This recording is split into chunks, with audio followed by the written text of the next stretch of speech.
lit. Roll up to the party, roll up to the party, roll up to the party, roll up. Good morning and welcome back to the One Celtic Fans View this morning. I hope this Friday morning finds you well. There's lots to talk about today. I think there might be a few videos this afternoon, considering that the Celtic AGM takes place today. But before that, before we talk about the AGM and some other things, we need to listen to Scott Brown, because he's been asked if he wants to box Nacho Novo. Why is it that it's always with these... I'm sorry, you can't really call Nacho Novo a celebrity, and I'm not just saying that. He's an ex-football player that's struggling for cash. Let's put it out there. I mean, he was going to fight some geezer that nobody had heard of before in a boxing ring in Glasgow, and nobody bought tickets for it. His beloved Rangers fans never bought tickets for it. But anyway, it's silly season has started already. The Joker in the pack, Nacho Novo, has come out and said, "I'd like to fight Scott Brown."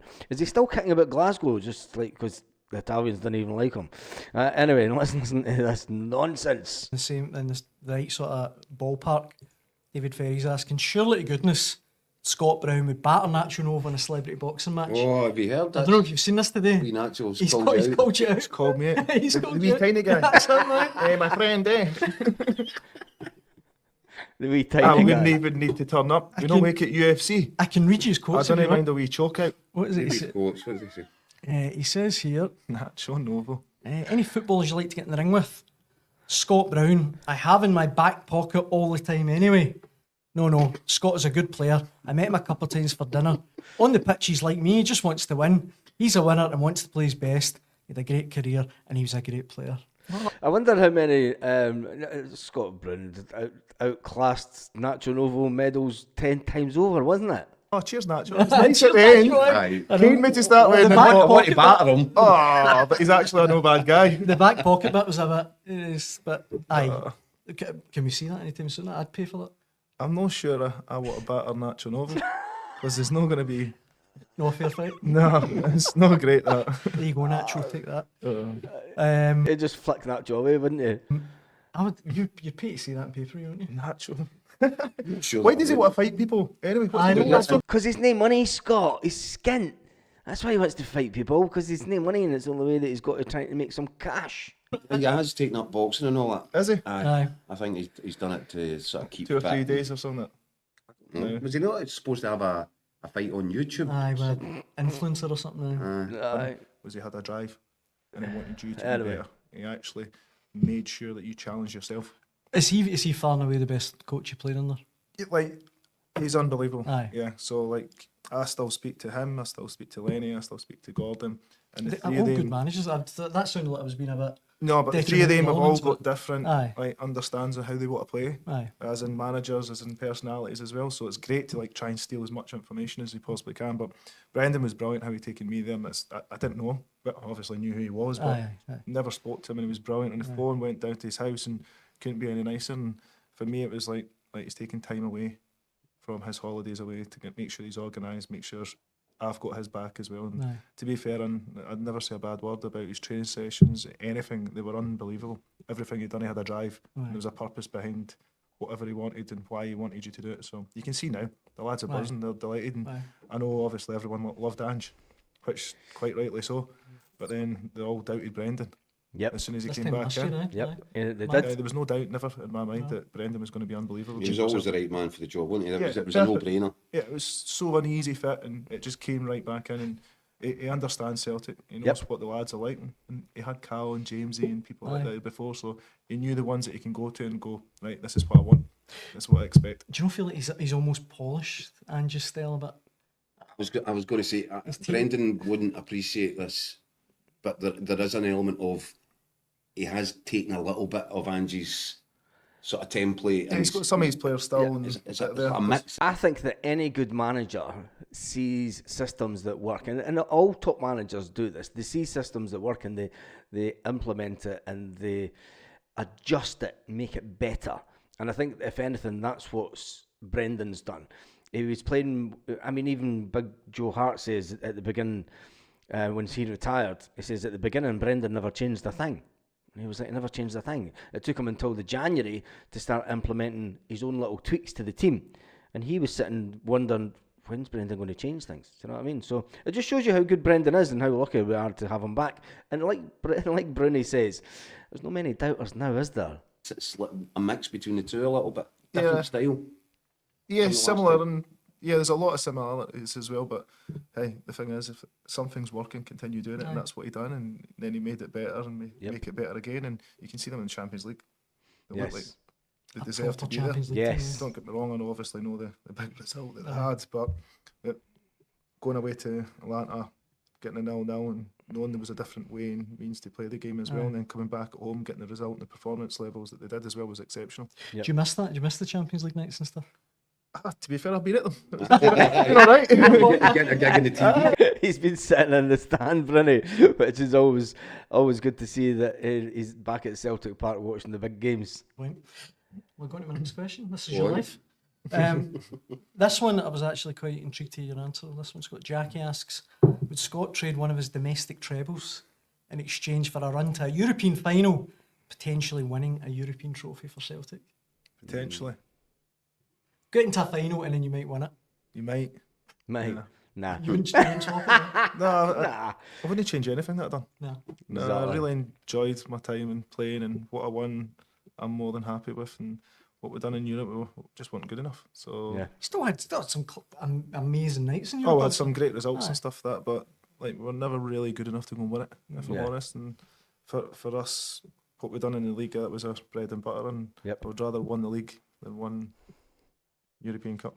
God save Bruni, I'd rather have done 9 in a row. Really? Yeah, 100%. League first, Is it? European Cup second. If I had a So chance to somebody win said both, Champions League. nah, you got to win the league. Got to win the bragging rights. Yep. Got to win the bragging I was all rights. about Aye. having those bragging rights, Yeah. and I loved having Yeah. those bragging rights. And done all right with it. Exactly. Speaking of bragging rights, Speaking of bragging rights, Craig Gordon has been speaking about the game this weekend. We're going to need to talk about the game this weekend because we've been going for ages listening to Scott Brown talking about Celtic. Fantastic wee Fifer.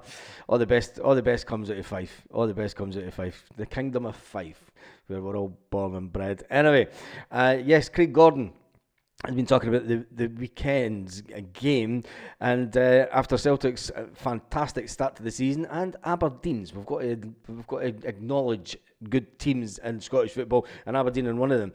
But there's been talk already, and I've even said it. I said it at the 7 games into the season. I said statistically, this team are as good as the invincible season team. 7 games into the season, and it was one stat that we had scored more goals than the invincible season team. And I put it out there after the 7 games, do you think that this team has the potential to be just as good or better than the Invincibles? The reply that I got was, it's far too early to tell. So tell me now we're at the halfway point of the league. Do you think, given the run in the Champions League that this team is having compared to the Invincible team, and Scott Brown said, look, we just weren't good enough in Europe, but this team, they look as if they should be playing at the top table in Europe. That came from Scott Brown himself.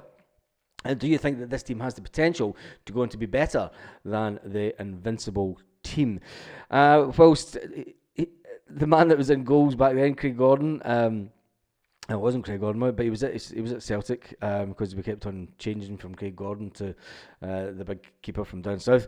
Fans do remain divided at this point whether it can have any comparison to the 2016-2017 who achieved the unbeaten domestic run. We are currently still unbeaten in the league. I think that we can go right to the end of the season without being beaten. Now, Hearts, Craig Gordon says, look, it's not as good. No, it was a very good team back then. The quality that they have, the amount of goals that they've been scoring, the form that they've been in, not just in Scotland but as well in Europe, has been very impressive. We need to be at our very best, and it's always going to be difficult when he's talking about the game this weekend compared to other teams that we played. But is that team of 2016, 2017 as good as the 2017? He says no, but it's a very good team. We're doing it in Europe just now. We didn't do it in Europe back then. I think that we're having a little bit more success.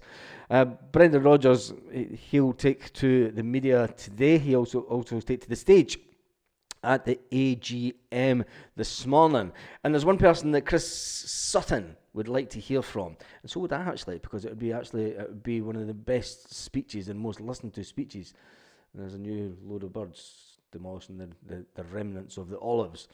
Anyway, Chris Sutton says that he wants to hear from a man who just walked into the doors of Celtic just only a few weeks ago, and his job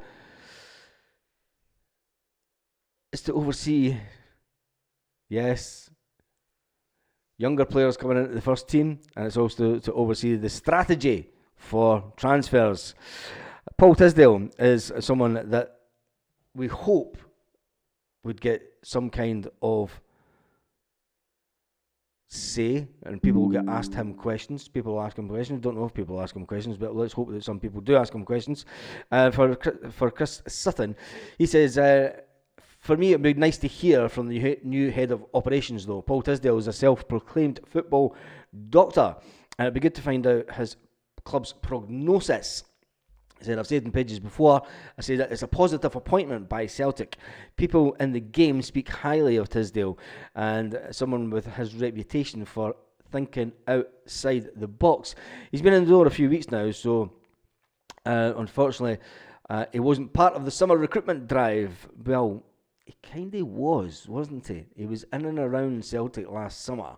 He took in Celtic's first pre-season game. He had been talking with Brendan Rodgers before the summer. This isn't an appointment that was just out the sort of shadows of a couple of CVs that were put in. No, this has been ongoing for a while. But it says that the Celtic squad are in a strong place just now, but there are always opportunities to build and progress, says Chris Sutton. If you look at the situation with left back Greg Taylor, he's out of contract.